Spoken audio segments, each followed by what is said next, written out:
Yo, j'avais pas pour intention de commencer la vidéo ici. Je suis un peu fatiguée donc j'espère que ce sera pas trop chiant comme début de vidéo. Mais j'avais envie de vous en parler là parce que je viens de recevoir le retour de ma coach.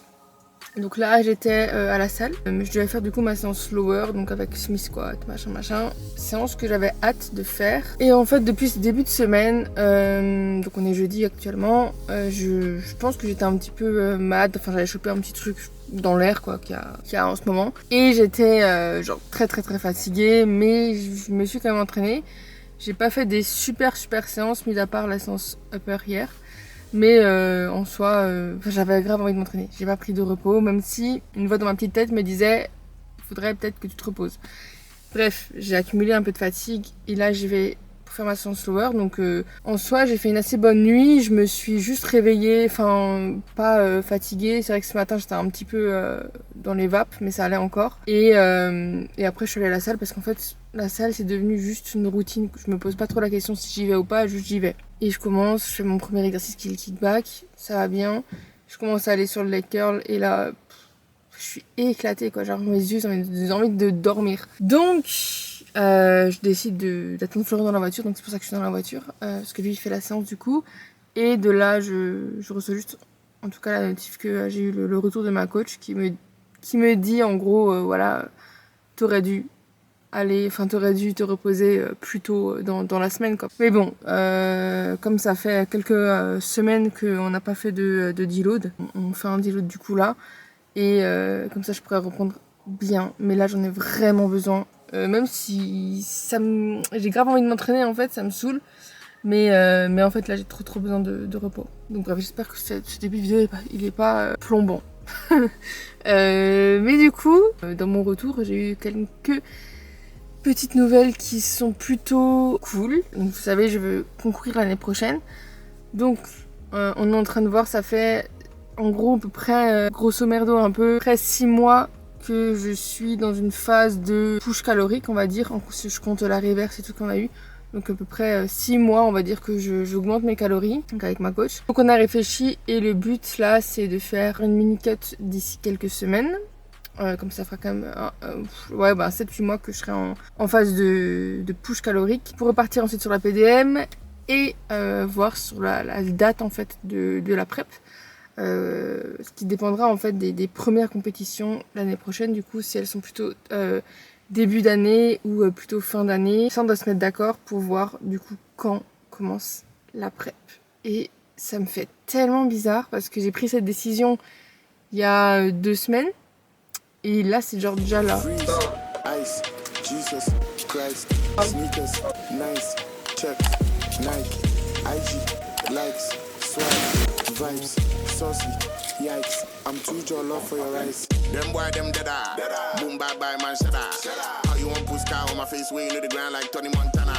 Too much fuse antenna. We the chop breakfast like. On est samedi matin, comme vous l'avez vu avec ma tête, je pense. Donc hier, je vous ai filmé des clips de mon petit déj que j'ai refait exactement le même ce matin. Donc c'est des pancakes avec banane et la pâte à tartiner que j'adore, genre vraiment elle est trop bonne cette pâte à tartiner. Ces pancakes je les faisais un moment en pré, pendant un petit moment quand même, pas mal de temps. Seulement que je préfère mon riz, mon poulet en pré, donc j'ai changé, c'est pour ça que j'ai changé, mais je les fais régulièrement pendant mes jours off. Et du coup, comme je suis en deload et que je ne m'entraîne pas pendant 4 jours. Et ensuite, je reprends mes entraînements en dévolume, 2 entraînements en dévolume, et ensuite je reprends enfin les entraînements normaux. Donc il est un petit peu moins de 9h, je me suis réveillée à 8h, je me suis couchée à 21h30, donc j'ai fait une énorme nuit et ça m'était pas arrivé depuis longtemps de dormir comme ça.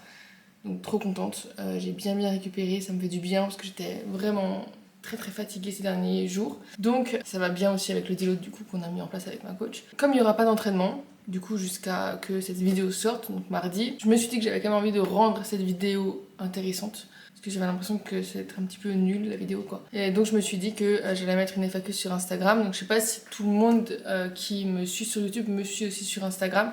Si jamais je mets mon Instagram quelque part sur l'écran.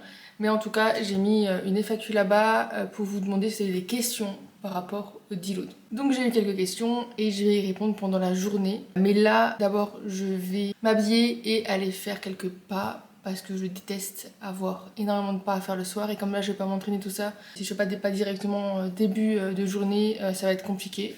Donc je vais commencer par une petite promenade, je pense 20 minutes max. Ça me fera déjà quelques pas et comme ça je débuterai bien la journée aussi en prenant un peu l'air.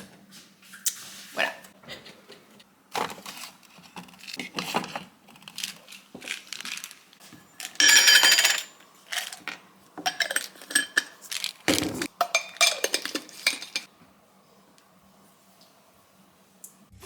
Freeze, ice, Jesus Christ, sneakers, nice, checks, Nike, IG, likes, swag, vibes, saucy, yikes. I'm too jollof for your rice. Them boy, them dead-eye. Boom, bye bye, man, shut up. How you want push car on my face, way into the ground like Tony Montana. Too much fuse antenna. We the chop breakfast, lunch and dinner. We a blow man, Du coup, je suis prête, je me suis habillée, un peu préparée. J'ai mis ce t-shirt là, déjà parce que j'aime trop et en plus parce que aujourd'hui il sort du coup en édition limitée. Donc c'est des passionnés de bodybuilding qui ont fait ça. Mon copain est ambassadeur de cette marque. Donc voilà, moi j'ai pas personnellement de collab avec eux mais ils m'ont gentiment envoyé ce t-shirt parce que je le trouvais vraiment trop cool. J'aime trop le design et tout. Je sais qu'il sort donc aujourd'hui, on est samedi en édition limitée comme je vous ai dit. Mais vous pouvez toujours checker. Quand la vidéo sort, je sais pas s'il y en aura encore ou pas, mais si jamais, je vous mets leur Instagram, comme ça vous pouvez checker.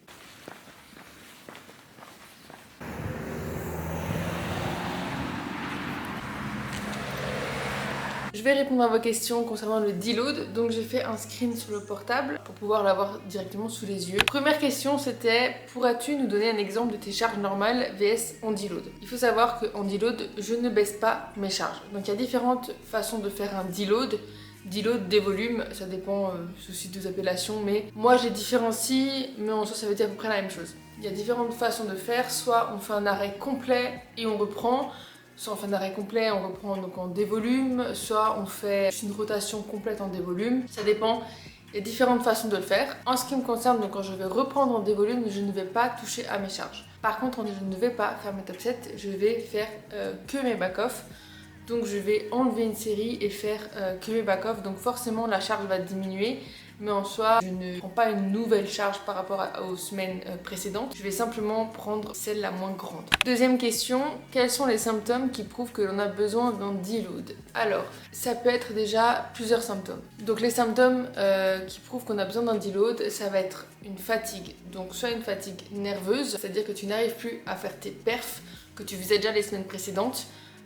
Alors ça peut arriver de ne pas toujours réussir à faire les bonnes perfs. Ça peut arriver de ne pas toujours réussir à faire une surcharge progressive, donc faire une rep en plus ou augmenter ses poids. Ça ne veut pas forcément dire qu'il faut avoir un deload, mais en tout cas ça peut être déjà un facteur qui prouve que potentiellement on a besoin d'un deload. Ensuite, de très mauvaises nuits aussi. C'est possible que quand on a besoin d'un deload, on passe pas de super bonnes nuits. Il y en a aussi qui ont du mal à manger, une mauvaise digestion, et il faut mettre avec tout ça aussi le fait que ça fait plusieurs semaines du coup que t'as pas fait de deload. De devoir faire le deload toutes les semaines, ça c'est pas bon. Mais il n'y a pas un chiffre exact pour te dire ok, tous les 3 mois c'est un deload. C'est à prendre en considération avec les autres facteurs que j'ai mentionnés avant, parce que évidemment tout le monde est différent, on n'a pas tous besoin d'un deload à un certain moment, on n'a pas tous les mêmes capacités de récupération, mais généralement quand on s'entraîne difficilement, quand on s'entraîne dur, quand on va loin dans l'échec, quand on porte des charges lourdes, top 7, c'est possible que le deload, et il doit faire partie en fait d'un processus d'hypertrophie et d'un programme, il doit y avoir un deload. Je sais qu'il y en a qui planifient leur deload à l'avance, du style voilà, comme je vous l'ai dit avant, tous les temps et temps de semaines un deload. Je suis pas pour ça parce que imagine t'arriverais à faire des super séances encore cette semaine, c'est pas le bon moment, mais en tout cas il faut pas négliger le repos, faut pas négliger la récupération, c'est hyper important d'avoir un deload pour récupérer et pour pouvoir reperformer par la suite. Avant que j'aille plus loin, un deload égale un arrêt. Un arrêt ou un changement de volume, en tout cas une récupération qui permette de justement réduire la fatigue liée à l'entraînement. Au cas où, petite parenthèse, si jamais vous ne savez pas ce que c'était un deload. Troisième question, est-ce que c'est plus intéressant de faire un deload total, donc sur une semaine, ou au ressenti? Par exemple, un exo quand on n'y arrive pas. Un deload, ça doit être fait sur plusieurs jours quand même. sinon on ne récupère pas. Donc moi je suis pour mettre un deload sur une semaine. Comme dit, il y a différentes façons de faire avec soit une baisse de volume, soit un arrêt complet. Ça dépend aussi des profils, mais si c'est juste sur un exercice, de temps en temps, en fait, ça va juste être toi parce que, par exemple, t'as des douleurs au genou cette fois-ci là, t'as eu du mal à récupérer, t'as des énormes courbatures sur une partie du corps qui t'empêche de faire réellement bien ton exercice, des choses comme ça.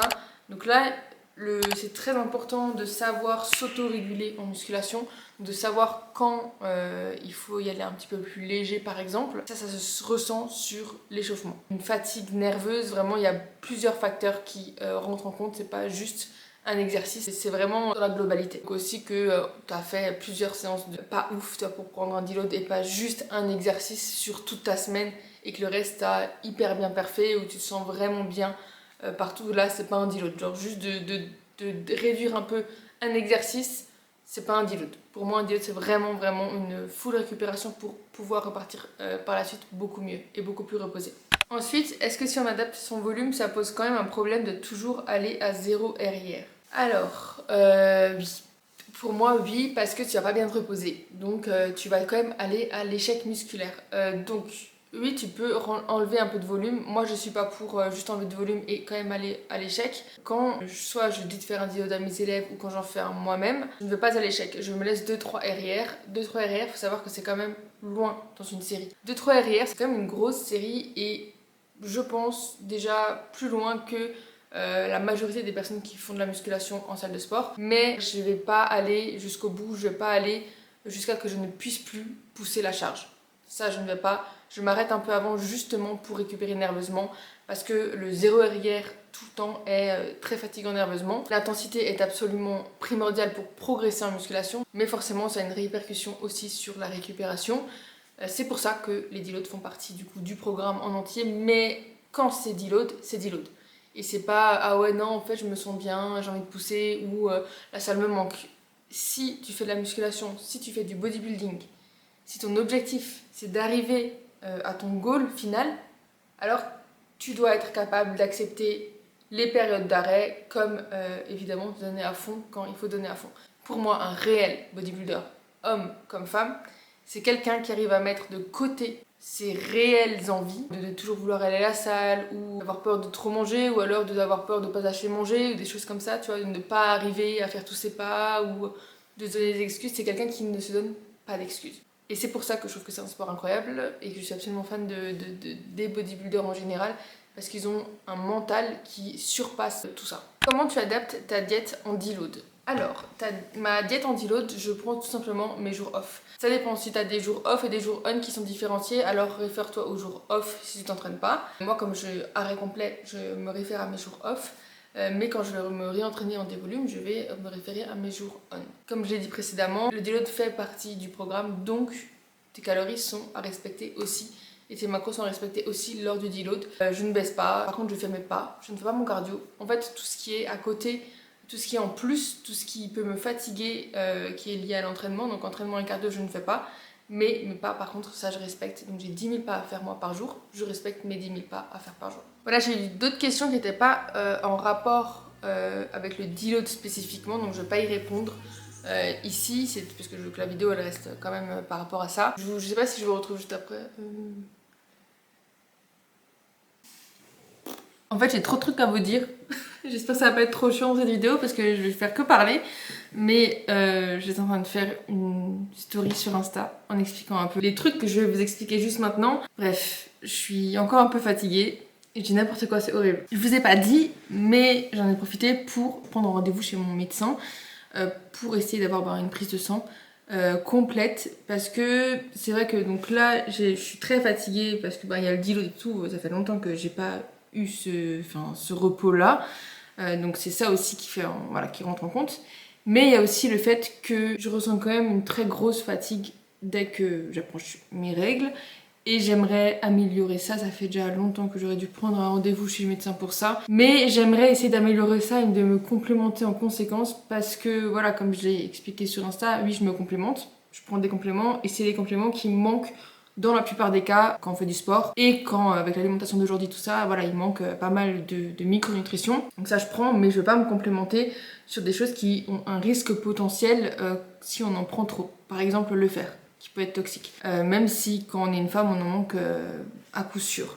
Mais voilà, j'aimerais vérifier tout ça et surtout pouvoir me complémenter sur des choses parce que imagine juste il me manque un truc, tu vois, et que je le sais pas et que je peux pas me complémenter, ou alors un différent dosage, enfin je sais pas, tu vois, j'aimerais vraiment voir ça, comme ça je peux essayer de réduire ça. Parce que comme je vous ai dit en début de vidéo, j'espère que j'aurai inséré ce clip parce que je pense que je vais pas supporter ma tête dessus, mais bon tant pis. Donc déjà dans un mois je suis en mini cut et ensuite la prépa qui va arriver, peut-être sûrement je pense début d'année prochaine, mais je sais pas si vous le savez, le corps met un temps quand même à assimiler et à aller mieux.